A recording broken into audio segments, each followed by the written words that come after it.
आदाब, मैं मीनाक्षी शोरान हाजिर हूँ हिंदुस्तान भर की सोशो कल्चरल और इकोनॉमिक इश्यूज पर खास प्रोग्राम लेकर। ये है इंडिया।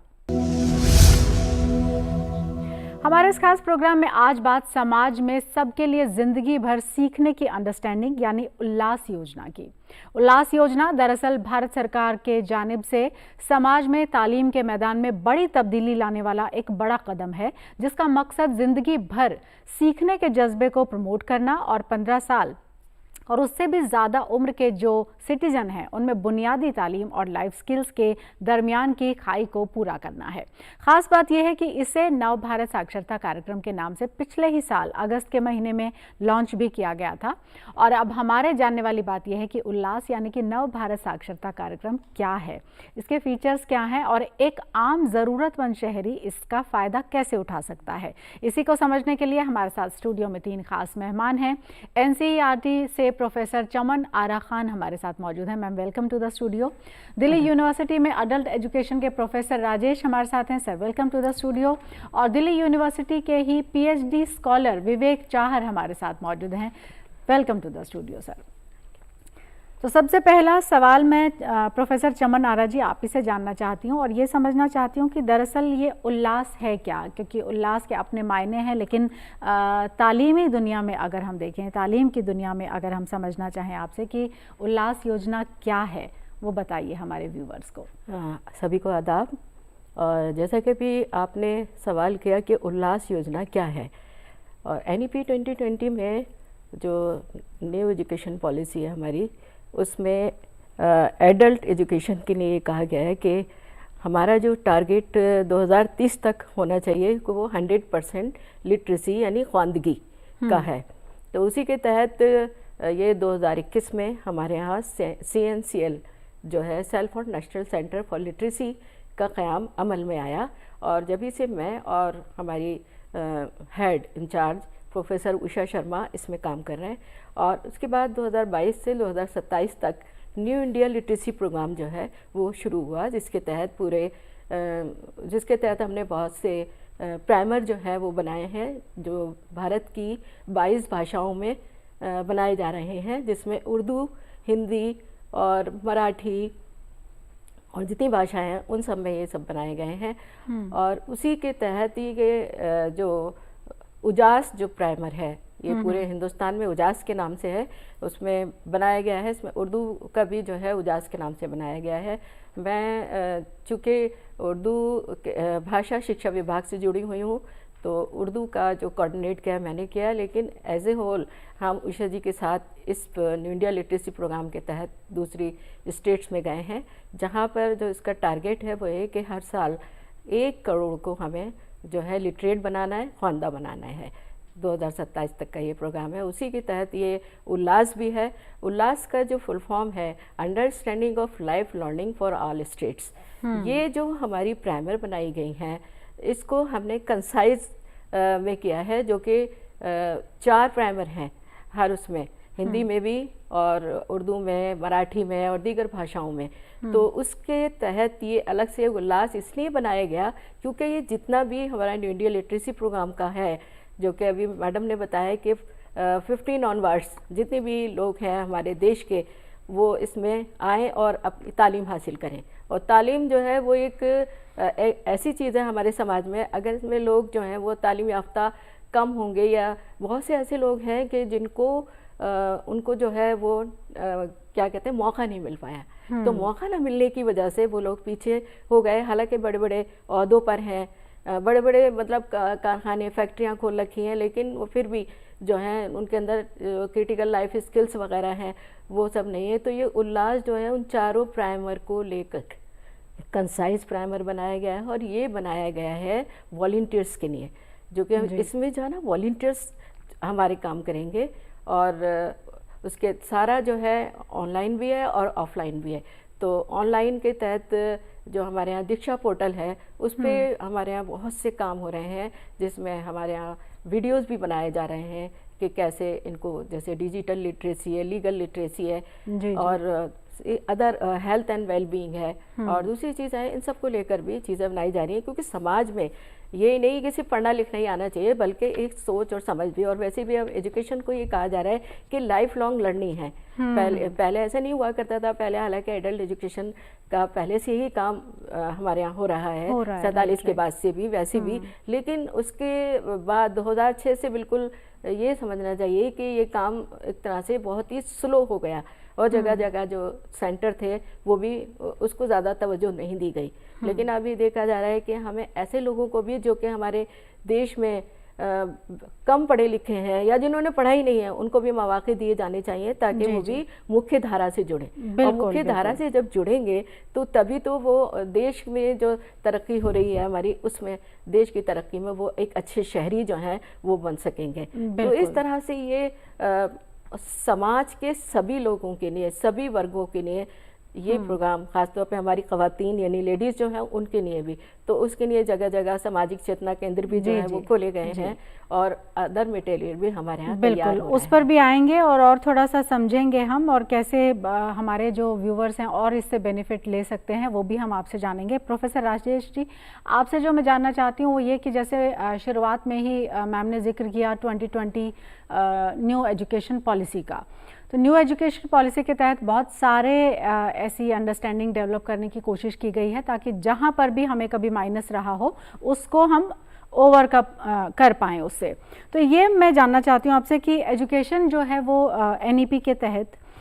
जितने भी हमारे इंस्टीट्यूशंस हैं उनमें, क्योंकि फेज़ वाइज उसको एग्जीक्यूट किया जा रहा है, तो आपसे मैं ये समझना चाहती हूँ कि उल्लास को वहाँ पर कैसे इनकॉर्पोरेट किया जा रहा है, कैसे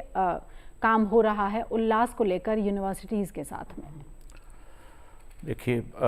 मैडम, आपने बहुत अच्छा सवाल किया, और जो बेसिक कुछ है वो मैडम प्रोफेसर चमन आरा मैडम ने बताया। ये जो उल्लास का कार्यक्रम है, ये कार्यक्रम को अगर हम देखना शुरुआत करें तो जो सस्टेनेबल गोल 2030 है, जो उसका गोल नंबर 4, जिसको हम कहते हैं कि क्वालिटी एजुकेशन से लाइफ लॉन्ग लर्निंग तक है, तो उससे प्रेरित हो करके और उसके इनपुट्स को लेकर के हमारी राष्ट्रीय शिक्षा नीति 2020 की बनी, और उसके तहत ही जो मैडम ने बताया कि न्यू इंडिया लिटरेसी प्रोग्राम 2022 से 27 का आया,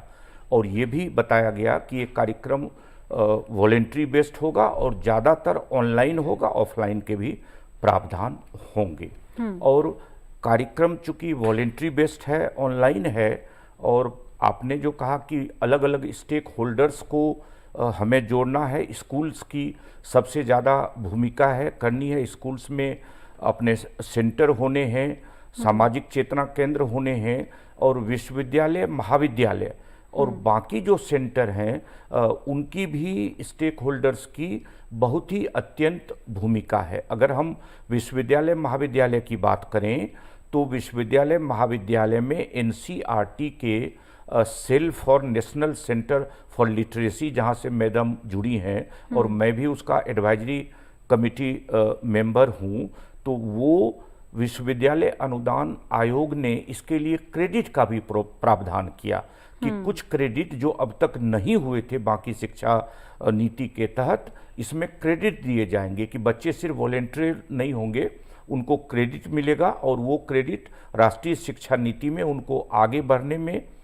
मदद करेंगी। तो वॉलेंटियर्स को आइडेंटिफाई करने में, उनको ट्रेन करने में और उनको जगह जगह प्लेस करके ये जो अत्यंत महत्वपूर्ण कार्यक्रम उल्लास का है, और जैसा कि हम जानते हैं कि उल्लास की जब हम बात करते हैं कि जीवन पर्यंत शिक्षा कभी समाप्त नहीं होता, और इसके जो मैडम ने भी बताया कि इसके अलग अलग पहलू, सिर्फ फाउंडेशनल लिटरेसी और न्यूमरेसी नहीं है, क्रिटिकल लाइफ स्किल्स से जुड़ना, commercial, digital literacy, health literacy, science technology, consumer literacy, political literacy, और अल्टीमेटली उनको 21st सेंचुरी का एक अच्छा लर्नर के रूप में, जीवन पर्यंत लर्नर के रूप में बने, जिससे कि वो एक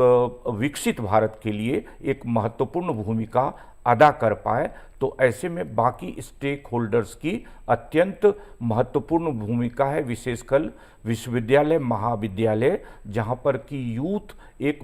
बड़ी संख्या में होते हैं और उनको इस कार्यक्रम को सफल बनाने में अत्यंत महत्वपूर्ण योगदान है। और स्कूल की तो भूमिका डायरेक्ट रूप से बिल्कुल हम गया। समझेंगे आपसे कि कैसे इसका और बेनिफिट लिया जा सकता है, और जो क्रेडिट की आपने बात की वो क्रेडिट कैसे ट्रांसफ़र होता है, और वो सब के ऊपर हम बात करेंगे आपसे।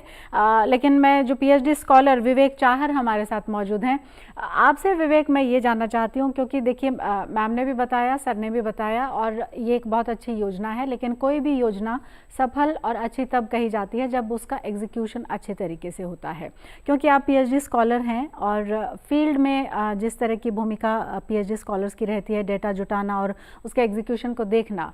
तो उस लिहाज से मैं आपसे जानकारी चाहती हूँ कि क्या स्थिति है अभी उल्लास योजना की, अगर हम बात करें। धन्यवाद मैम।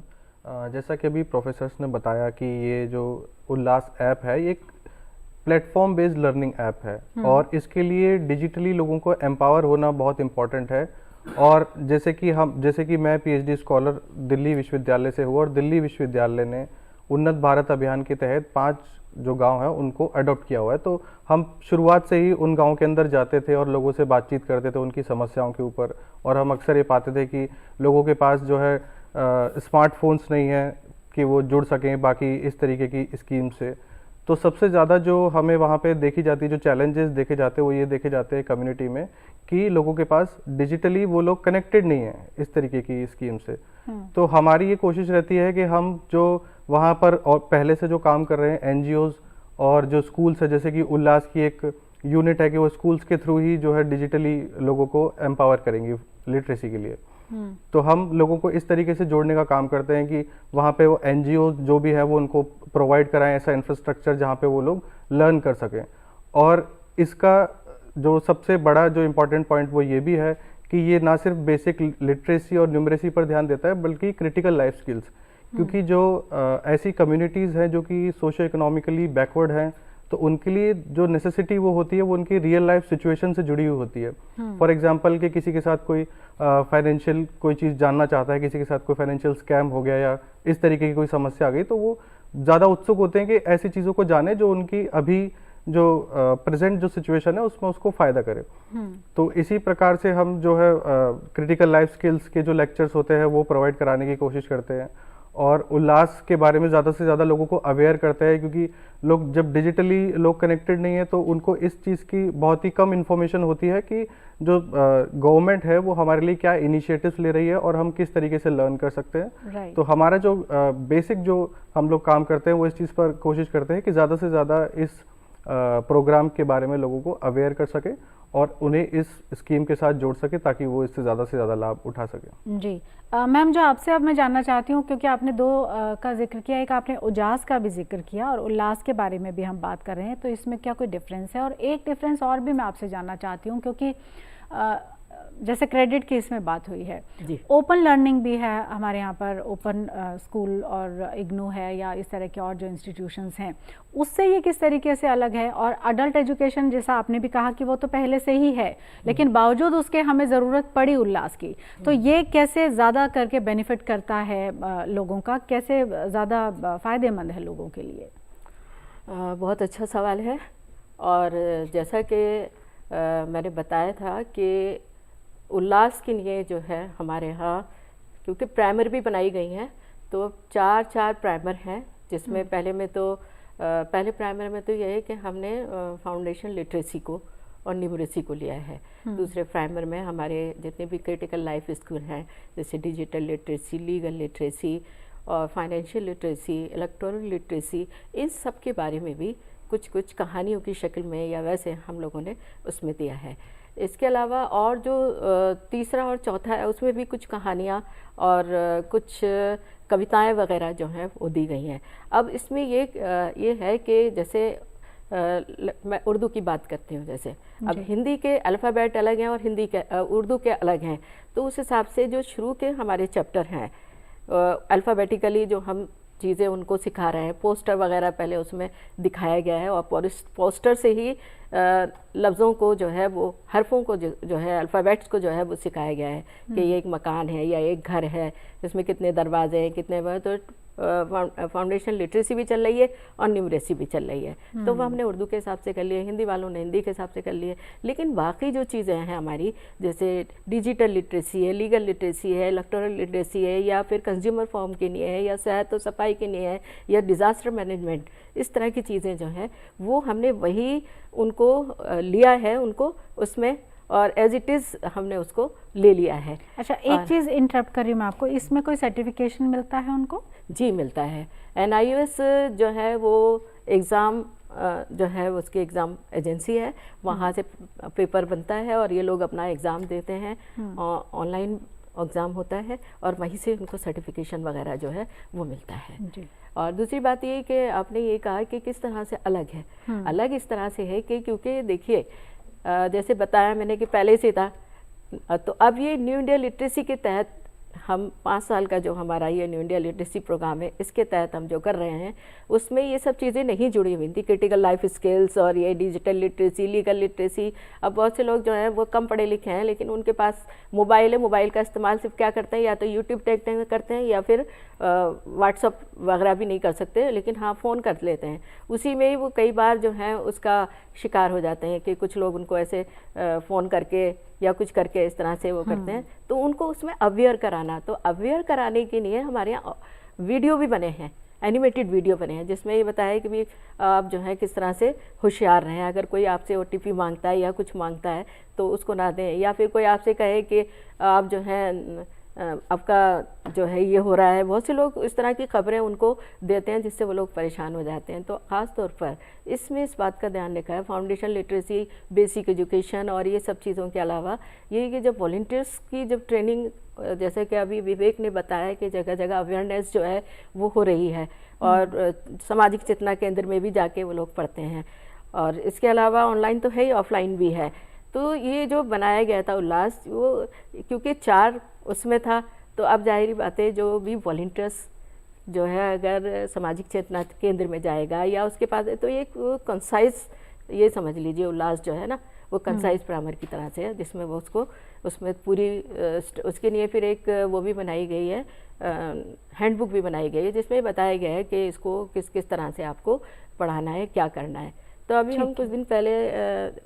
राजेश जी के यहाँ गए थे दौलत राम कॉलेज में, तो वहाँ बहुत सारे जो हमारे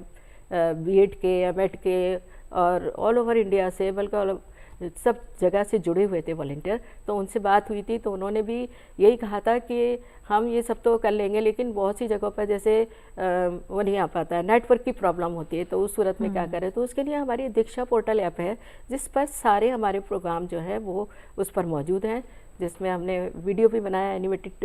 एनिमेटेड वीडियो हैं ज़्यादातर, कि अगर आप कहीं जा रहे हैं और आपको पैसे की ज़रूरत पड़ी, जो थोड़े बहुत पढ़े लिखे हैं उनकी बात कर रही हूँ, जो कि डिजिट भी जानते हैं, तो उनको किस तरह से सिखाया जाए। तो उसमें बहुत मुख्तसर सी या बहुत ब्रीफ में जो है ये बताया गया है कि आपको कार्ड को कैसे करना है, कैसे उसमें नंबर को जोड़ना है, क्या क्या वो करना है। तो इस तरह से करके 3 मिनट में उनको इस तरह से बचाया जाए, बल्कि बताने के अलावा उनको करके जब हम दिखाते हैं ना तो वो चीज़ ज़्यादा अच्छी तरह उनके समझ में आ जाती है। तो इस तरह से ये जो प्रोग्राम है पिछले वाले से इसलिए मुख्तलिफ है क्योंकि इसमें क्रिटिकल लाइफ स्किल्स को भी जोड़ा गया और लाइफ लॉन्ग लर्निंग की बात कही गई है। तो इसके तहत मैं ये कह सकती हूँ कि ये जो अभी 2-2.5 साल में जितना हम लोगों ने काम किया है, प्राइमर भी बनाए हैं, उल्लास को भी बनाया है, पेपर भी हो रहे हैं, जी। और ये सब कुछ हो रहा है, तो उसको देखते हुए मैं ये कह सकती हूँ कि ये प्रोग्राम जो है हमारा उल्लास का, ये न्यू इंडिया लिटरेसी प्रोग्राम जो है बहुत सही समत में जा रहा है। रही क्रेडिट की बात, तो क्रेडिट की उस ज़िम्न में भी हमारे यहाँ कई वर्कशॉप हो चुके हैं, जिसमें स्कूल लेवल पर, यूनिवर्सिटी लेवल पर, कॉलेज लेवल पर भी किस तरह का क्रेडिट दिया जाना चाहिए। तो उसमें पैसा तो जाहिर सी बात है, इसमें पैसा तो इन्वॉल्व है ही नहीं, पैसा तो दिया ही नहीं जाएगा, लेकिन उसमें एक उनको कुछ नंबरिंग वगैरह जो है वो नंबर उनको दिए जा सकते हैं। अगर उन्होंने 6 बच्चों को पढ़ाया, 7 बच्चों को पढ़ाया, 8 को पढ़ाया डिजिटली, तो मैं सबसे बड़ी चीज़ इसमें ये कहना चाहूँगी, चाहे हम कितनी भी अच्छी किताबें बना लें या प्राइमर बना लें या कुछ भी कर लें, लेकिन सबसे बड़ी चीज़ होती है एक वॉलंटियर्स के अंदर एक जज्बे को पैदा करना। वो जज्बा क्या कि भाई आप ताकि जो है मैसेज- समाज के लिए बहुत अच्छा काम कर रहे हैं, तो इसलिए जी जी, मैसेज जाना चाहिए और जितने ज़्यादा लोगों तक जाएगा उतना ही उसका बेनिफिट भी होगा। प्रोफेसर राजेश जी, आपसे जानना चाहती हूँ, क्योंकि मैम जिसका जिक्र कर रही हैं वो क्रिटिकल लाइफ स्किल्स वो कह रही हैं, इसमें बहुत सारी चीज़ें आ सकती हैं। तो एक तो वो क्रिटिकल लाइफ स्किल्स क्या क्या हो सकती हैं, और दूसरा क्योंकि इसमें एज जो है 15 साल से लेकर और फिर आगे कोई लिमिट नहीं है, तो इसको फिर कैसे कोप अप किया जाएगा? करिकुलम का इसको हिस्सा बनाया जा रहा है, एज 9 बार करके किया जा रहा है, उसको कैसे आसान किया जा रहा है? आपने बहुत अच्छा सवाल किया कि जब हम न्यू इंडिया लिटरेसी प्रोग्राम की बात करते हैं तो हम ये उल्लास के अंदर कहते हैं 15+ लोगों को, और हम लोग जो बेसिकली बात कर रहे हैं लाइफ लॉन्ग लर्निंग, यानी अगर हम लाइफ लॉन्ग लर्निंग की कंसेप्ट को देखें तो 0 to इन्फिनाइट, यानी अंतिम समय तक हमारी लर्निंग है। और कई बार अगर हम अपने पुराने चीज़ों को देखें तो हम ये कहते हैं कि हमारी लर्निंग जन्म से पहले भी स्टार्ट हो जाती है, और मेडिकली भी इसको कहते हैं। लेकिन एक टेक्निकल पर्पस से कि चूँकि 15 साल तक बच्चे स्कूलों में जाते हैं और स्कूल में अगर किसी वजह से नहीं जा पाए तो उनको 15 साल से ऊपर को इसमें लेना है। और जो फोकस दिया जाएगा कि 15 से 35 को लिया जाए, फिर 35 से 45 को लिया जाए, फिर 45 से 55, जिसे मान लीजिए कि 10 इयर्स के गैप के तहत जो यंग है पहले उनको कवर करके और अल्टीमेटली उनको लास्ट तक 60+70 उस तरह किया जाए। अगर पुराने फोकस की बात देखें तो पहले इसको सिर्फ 15 से 35 साल तक के लिए, अगर हम नेशनल एडल्ट एजुकेशन प्रोग्राम 78 का देखें या 1988 का नेशनल लिटरेसी मिशन को देखें, इन सबों में 15 से 35, लेकिन पहली बार इसको इस कार्यक्रम के तहत 15 से ऊपर यानी लाइफ लॉन्ग लर्निंग से जोड़ा गया। जो दूसरा महत्वपूर्ण सवाल था आपका वो ये था कि लाइफ स्किल्स की। अब लाइफ स्किल्स एक महत्वपूर्ण है जिसको अभी मैं बताऊं कि इवन विश्वविद्यालय अनुदान आयोग ने सभी विश्वविद्यालय और महाविद्यालयों के लिए लाइफ स्किल्स को एक कंपलसरी बनाया गया। सस्टेनेबल सोशल डेवलपमेंट की बात लें या हर कार्यक्रम में, क्योंकि एक लर्नर को जब हम लर्निंग के लिए प्रारंभ करते हैं तो उनके अंतर्गत कम्युनिकेशन स्किल, निगोशिएशन स्किल, या जैसा मैडम और विवेक ने बताया कि फिनेंशियल लिटरेसी या लीगल लिटरेसी की उनको ज़रूरत पड़ सकती है, domestic violence, good citizenship, political literacy, even science technology, ये सारे ऐसे एस्पेक्ट हैं जो उनको आवश्यक होता है लर्निंग के लिए। और हम वॉलेंटियर की जब हम बात करते हैं मैडम, वॉलेंटियर तो कहते हैं लेकिन बच्चों को कहते हैं ये जो वॉलेंटियरिज्म विथ इंसेंटिव है एलोंग विथ लाइफ स्किल्स, यह आपको लाइफ में आप किसी भी जॉब या प्रोफेशन में आगे जाते हैं तो ये आपको एक ऐसा क्रिटिकल लाइफ स्किल्स की बात करती है जिसकी बात यूनेस्को भी करता है कि बिना लाइफ स्किल्स के कोई भी लर्निंग संभव नहीं है। इसलिए उन्होंने 4 लर्निंग की बात की जिसको हमने राष्ट्रीय शिक्षा नीति या सस्टेनेबल सोशल डेवलपमेंट में लेके किया। और अभी मैं एक हिंट देना चाहूँगा कि हम सभी अभी ग्लोबल वार्मिंग या इन्वायरमेंट से जूझ रहे हैं। ये सारे एस्पेक्ट जो वाटर क्राइसिस का है, ये सारे एस्पेक्ट क्रिटिकल लाइफ स्किल्स के हिस्से हैं कि हम सभी environment, water, consumerism, family life education, productive ageing, elderly population, इन सबों के महत्व को समझें जो हमारी पुरानी अपनी नीति और व्यवस्थाओं से भी जुड़ा हुआ था। और वो आजकल के जो वॉलेंटियर्स हैं, युवा हैं, वो उन चीज़ों को क्रिटिकल लाइफ स्किल से लर्निंग से जोड़ पाएँ जिससे कि वो एक महत्वपूर्ण एक जीवन पर्यंत साक्षर व्यक्ति बन पाए। जी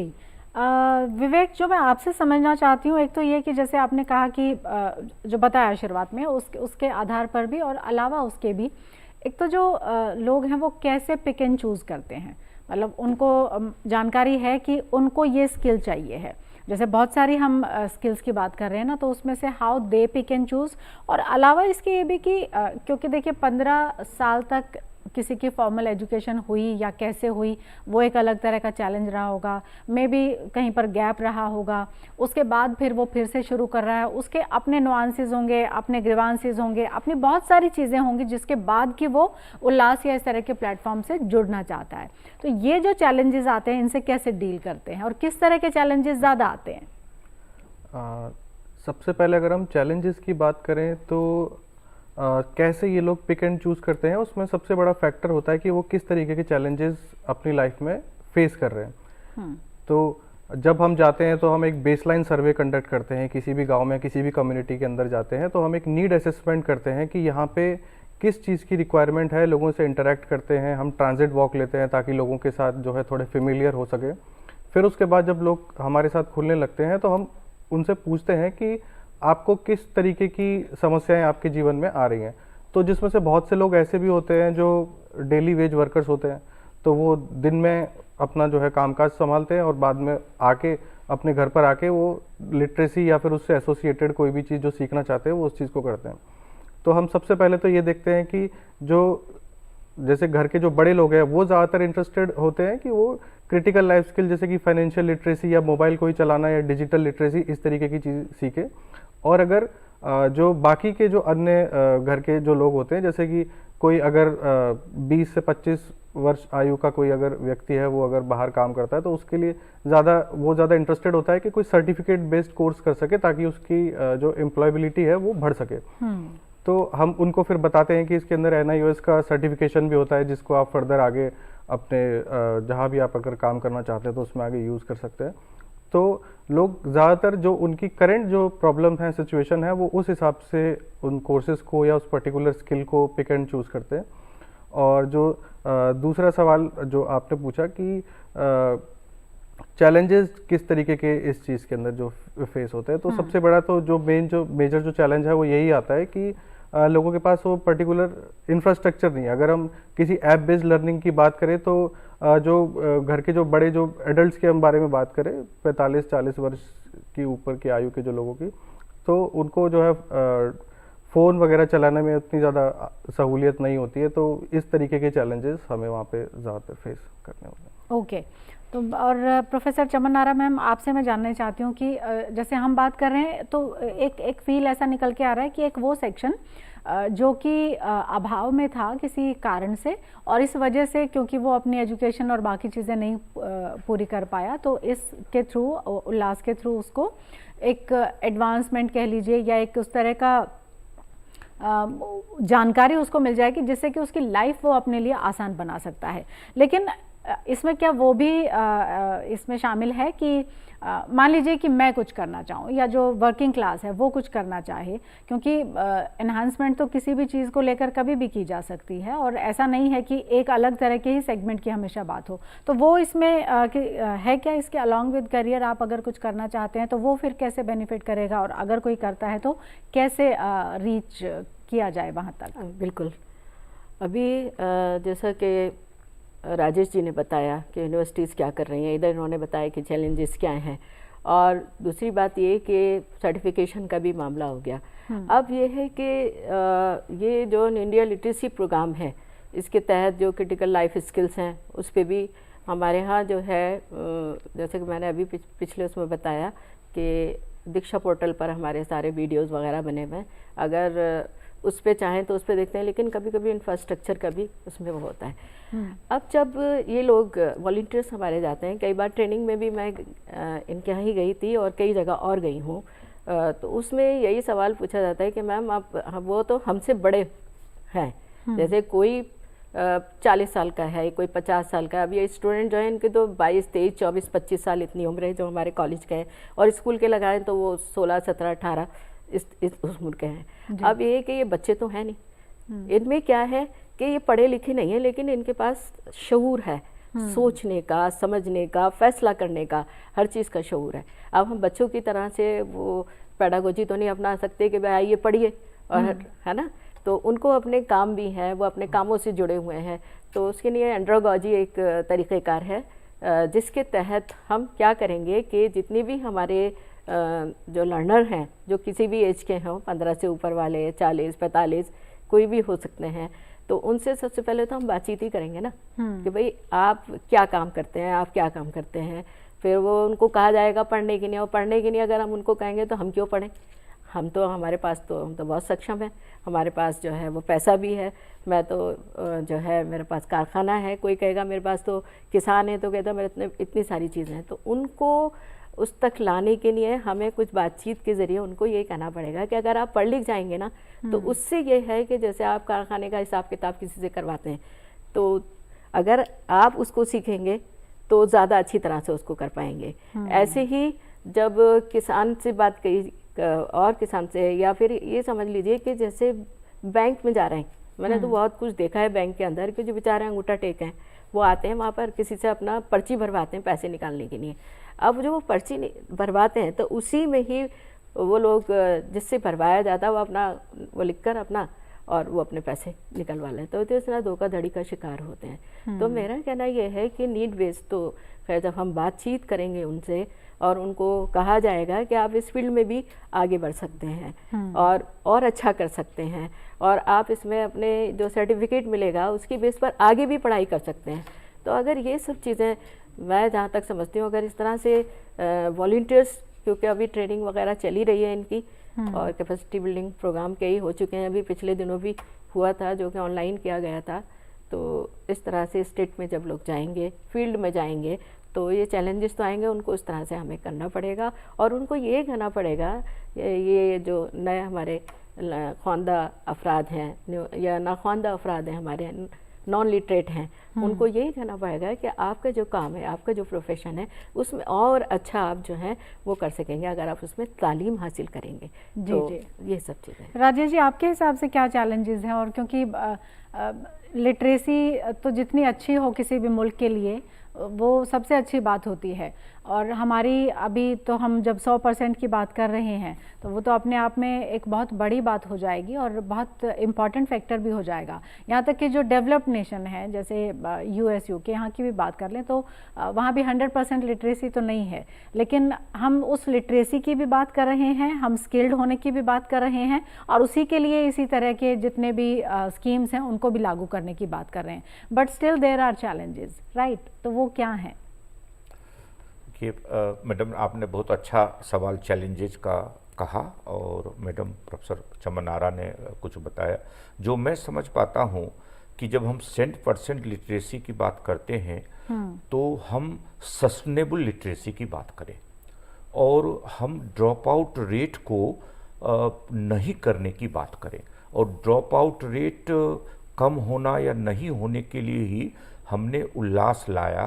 कि ये उल्लास हमें एक लाइफ लॉन्ग लर्नर बनाएगा, यानी हम हर उम्र में हमारी किसी न किसी, चाहे वो डिजिटल लिटरेसी चलेगी, health literacy, financial literacy, consumer, कोई न कोई लिटरेसी हमारा चलता रहेगा साक्षरता की पहली पीढ़ी से चलने के बाद। अब एक जो महत्वपूर्ण चीज चैलेंजेस जो हम अपने मैं समझ पाता हूँ कि सबसे बड़ी चीज़ है कि हमारा देश जो जनसंख्या के दृष्टिकोण से अब दुनिया का सबसे बड़ा देश है, और एक एडवांटेज भी है कि हमारे पास यूथ मैन पावर जो डेमोक्रेटिक डिविडेंड है वो सबसे ज़्यादा है, और इस यूथ मैन पावर को अगर हम सही ढंग से यूटिलाइज कर लें, विश्वविद्यालय, महाविद्यालय और विद्यालयों में जो राष्ट्रीय शिक्षा नीति के तहत कोशिश की जा रही है कि उनको, और जो चर्चा भी हुई कि ज़्यादा से ज़्यादा उनको हम कौशल से जोड़ने की बात करें, और जो एक कमी कई बार निकल के आती है और हम देखते हैं जो विश्वविद्यालय में और हर जगह निकल के आती है कि हम अलग अलग जो कार्यक्रम है उसके साथ कन्वर्जेंस और पार्टनरशिप नहीं कर पाते। हम सभी ज़्यादातर अपने कार्यक्रम को आइसोलेशन में रखते हैं। ये उल्लास का कार्यक्रम, मिनिस्ट्री ऑफ एजुकेशन का कार्यक्रम नेटवर्किंग, पार्टनरशिप की भी बात करता है, और अगर हम डिजिटल,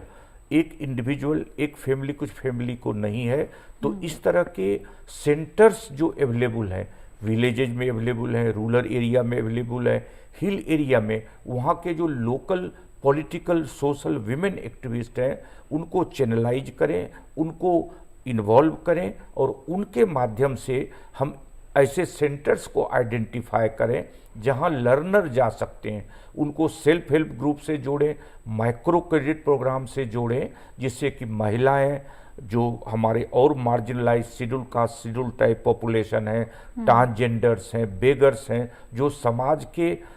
मुख्य धारा से मेन स्ट्रीमिंग जिनका नहीं हो पाया, जिनकी बात उल्लास करता है, तो हम इस तरह के पार्टनरशिप के द्वारा डिजिटली उनको एक कॉमन प्लेटफार्म के द्वारा हम उनको जोड़ के और विशेषकर उनको स्किल और स्किल के द्वारा एक डिसेंट एम्प्लॉयमेंट अपॉर्चुनिटी, और एक और जो इम्पोर्टेंट बात करूंगा कि वो है कि रिकॉग्निशन ऑफ प्रायर लर्निंग। हमारे देश में कोई न कोई हुनर हर व्यक्ति के पास है, नॉन लिटरेट के पास भी है, जो कार्यक्रम की अपने देश का भी है, बाहर का भी है, कि उनके इस तरह के जो उनके पास कला है, हुनर है, उनको रिकॉग्नाइज करें, उनको सर्टिफाई करें, जिससे कि वो राष्ट्रीय अंतर्राष्ट्रीय स्तर पर कहीं भी जाएं, चाहे वो इलेक्ट्रीशियन हो, प्लम्बर हो, ब्यूटिशियन हो, वो सब हमारी जो महिलाएं इसे हैं मार्जिनलाइज पॉपुलेशन जो कि अनऑर्गेनाइज सेक्टर में है, उन सभी को एक साथ लाके डिसेंट एम्प्लॉयमेंट अपॉर्चुनिटी से जोड़ पाएं। और जिसके लिए जो मैं देखता हूँ, कई बार मैं कोशिश भी करता हूँ कि हमारे जो गवर्नमेंट सेक्टर के चाहे स्कूल हों, यूनिवर्सिटी, कॉलेजेज हों, वो पर्टिकुलर रूप से फॉर्मल लर्निंग या नॉन फॉर्मल लर्निंग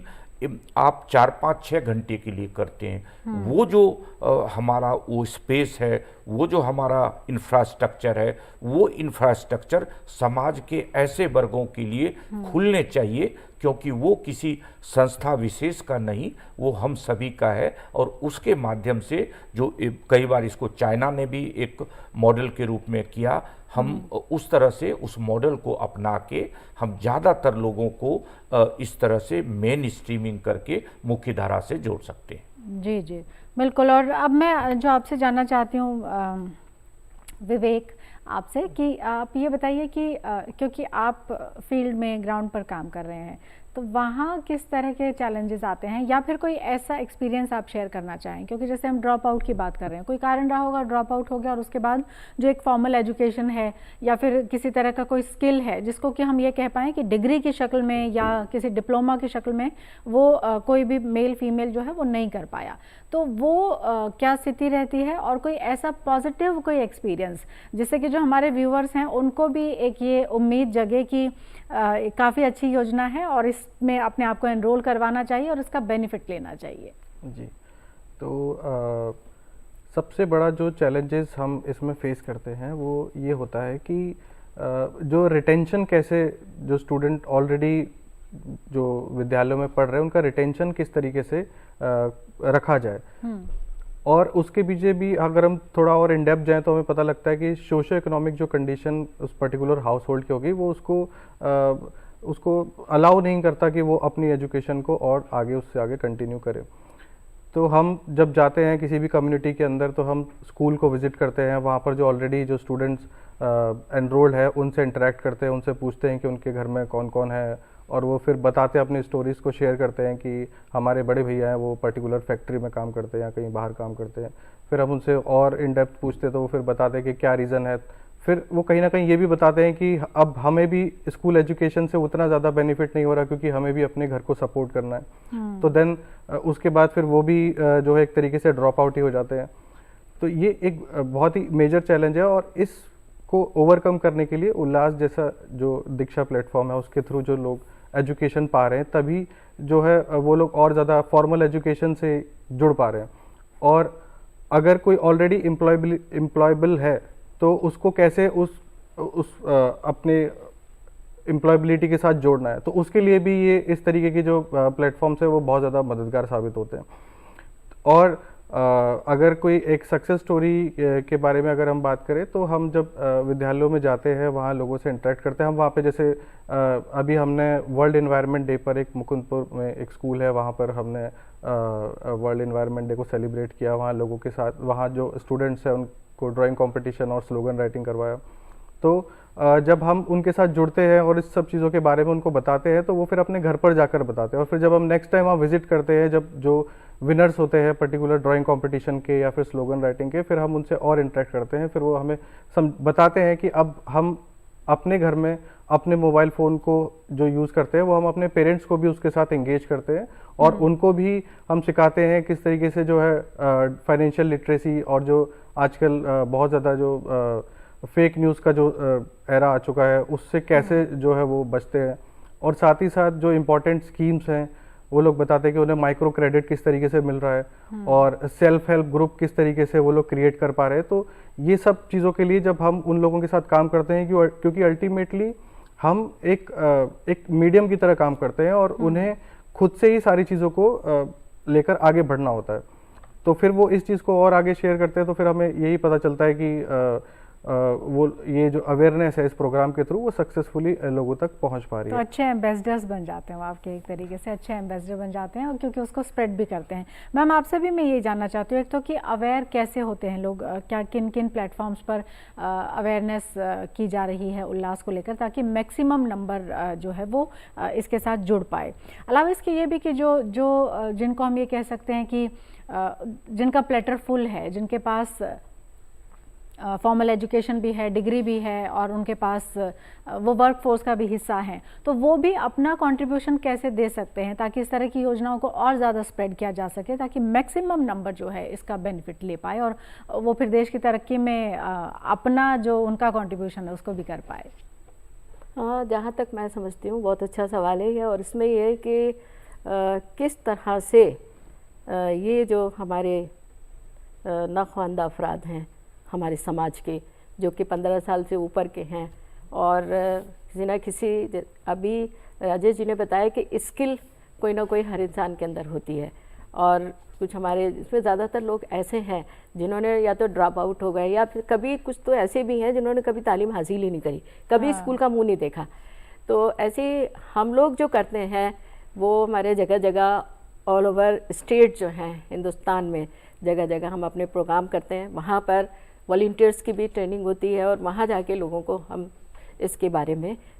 बताते हैं और अवेयर करते हैं हर तरह से, और उनको ये भी बताते हैं कि ये जो एजुकेशन है, ये जो तालीम है आपको और आगे लेके जाएगी। और इसमें जो हमारे पढ़ा लिखा तबका है, जो पढ़े लिखे अफराद हैं, जो अच्छी पोस्टों पर हैं, तो उनको भी ये कहा जाता है कि आप लोग भी वॉलंटियर के तहत या तो किसी स्कूल में या इसके तहत जो है वॉलंटियरिज्म के तहत आएँ, और इस जो सामाजिक, मैं तो सेवा कहूँगी इसको, समाजी सेवा है, तो इस सेवा में किस तरह से वो आगे बढ़ सकते हैं। हमारे यहाँ अभी पिछले दिनों एक वर्कशॉप NCERT न्यू दिल्ली में हुआ था, तो उसमें हमारे साथ बहुत से स्टेट के लोग थे, तो उसमें महिला थी एक, जो ये बताती थी कि हमें किस तरह से, वो चाहती थी कि मैं किसी तरह इस प्रोग्राम से जुड़ूं, और जुड़ने के बाद फिर कुछ पढ़ लिख कर आगे जो है बढ़ूँ, तो लेकिन उसको ज़्यादातर ये कहा जाता था कि घर का काम कौन करेगा, ये कौन करेगा, ससुर अलग मना करते थे, सास अलग मना करती थी, लेकिन उसका पति था जो उसको हमेशा यही कहता था कि नहीं, तुम जो है ना जैसे पढ़ना चाहती हो वो पढ़ो। तो इस तरह ख़वातीन के लिए भी, यानी औरतों के लिए भी उनको जागरूक करने के लिए और उनको आगे बढ़ाने के लिए तो हमारे समाज के उन अफराद की ज़रूरत है। जैसे कोई गांव में कोई पढ़ा लिखा है तो उसको भी जो है ना ऐसे लोगों को समझाना चाहिए कि भई अगर बहू आपकी अगर पढ़ेगी तो किस तरह से समाज में अपने जो है ना तालीम भी हासिल करेगी। तो उसने बताया कि मैंने जैसे तैसे करके BA कर लिया है, और मैं BA करने के बाद मैं अपने यहाँ जो नॉन लिटरेट लोग हैं उनको पढ़ा रही हूँ। तो इस तरह से मैं तो ये समझती हूँ कि ये प्रोग्राम अभी 2.5 साल ही हुआ है, इसको 2.5 साल से भी कम हुआ है, और ऐसे ही जागरूकता जो है वो आहिस्ता आहिस्ता लोगों में फैल रही है, और वे जो पढ़े लिखे लोग हैं उनको भी इसमें आने की ज़रूरत है ताकि वो अपने तौर पर आगे जो हमारे नाख्वानदा अफराद हैं उनको भी पढ़ा सकें। जी जी, आपसे मैं कंक्लूडिंग रिमार्क जानना चाहती हूँ प्रोफेसर राजेश जी कि आप ओवरऑल अगर हम इसको सम अप करना चाहें प्रोग्राम को यहाँ पर, तो आपका कंक्लूडिंग रिमार्क क्या होगा इस उल्लास योजना को लेकर भी, और जो हमारे व्यूअर्स के लिए जो मैसेज है वो क्या होगा आपका? देखिए,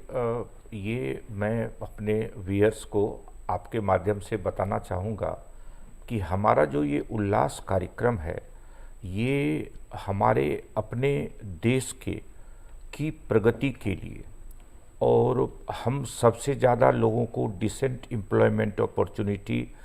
क्रिटिकल लाइफ स्किल से जुड़ने के लिए, और जो हम यूनेस्को का लास्ट पैराडाइम है वो करने कहते हैं कि लर्निंग टू लिव टुगेदर,